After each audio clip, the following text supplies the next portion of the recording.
Breaking news this afternoon, a charter plane carrying the Utah Jazz had to make an emergency landing. In Fox 13 team coverage this afternoon, Fox 13 Sports' Jeff Raniere is getting reaction from Jazz players. But first, Spencer Joseph is standing by with the latest from the airport. Spencer. Yeah, that 757-200 that was part of that, that was the plane that got struck by that flock of birds. It has now been towed back to the Delta hangar for repairs. But we want to start with these just incredible images just into our newsroom of the damage. You can see in them the left engine of the plane, parts of the outer cowling have come off. You can also see debris inside the turbines, and it looks like that's not the only damage. The front nose of the plane also taking some damage from that flock of birds. Thankfully, no one was hurt and members of the team were able to get off safely. Now, a Delta spokesperson has confirmed that after hitting this flock of birds, that left engine was shut down and the pilot declared an emergency and immediately turned back to the airport. Bird strikes are relatively common in aviation, but ones that cripple an aircraft's engine are more rare.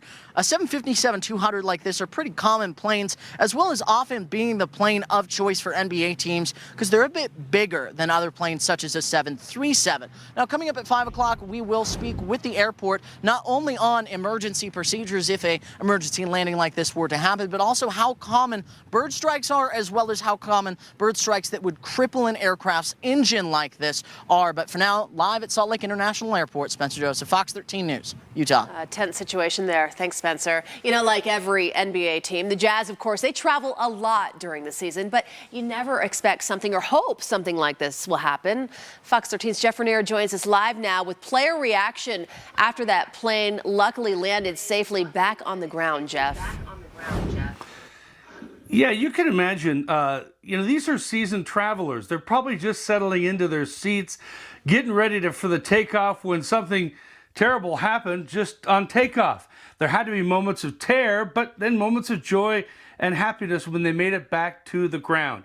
Some of the players did tweet out after the plane landed safely, and here's what some of them are saying. The Royce O'Neal said, "God is good," with some prayer, two-folded hands. Donovan Mitchell also had the prayer emoji.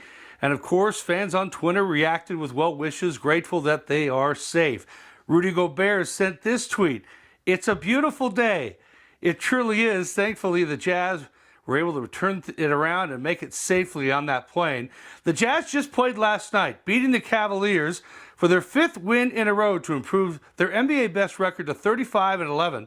The players and team personnel were told to go home. They went home after the plane landed safely.